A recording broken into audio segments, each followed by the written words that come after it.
বন্ধুরা, আজকের আমি বানিয়েছিলাম এই ভাইফোঁটা কিংবা দীপাবলি উপলক্ষে এই মিষ্টিটা, কাজু বরফিটা বানিয়েছিলাম। কত সহজে এটা বানানো যায় বাড়িতে। তো এটাই ভিডিওটির লিঙ্কটি এখানে অ্যাটাচ করে দিয়েছি। ওখানে যে দেখে নেবেন যে আমি কত সহজে এই কাজু বরফিটাকে বাড়িতে তৈরি করেছি। আর তবকটা আগেও ভিডিওতে বলেছি আমি যে কিভাবে দেখে কিনবেন। ভালো জিনিস দেখে কিনে তারপরে ওর উপরে দেবেন, নকল তবক না দেওয়াটা ভালো। আমি তবক টেনেছিলাম, খারাপ হয়ে গেছে। এই দেখুন, এই দেখুন কত সুন্দর হয়েছে। এই যে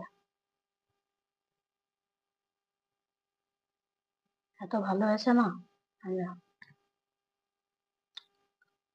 দারুণ হয়েছে, দারুণ দারুণ লাগছে বন্ধুরা। এভাবে বানিয়ে খাবেন, দেখবেন কতটা ভালো লাগে। আর ভাইফোঁটার দিন সবাই মিলে অনেক আনন্দ করবেন, ভাই বোনরা মিলে। আর অনেক এরকম ভালো ভালো জিনিস খাবেন সবাই একসঙ্গে।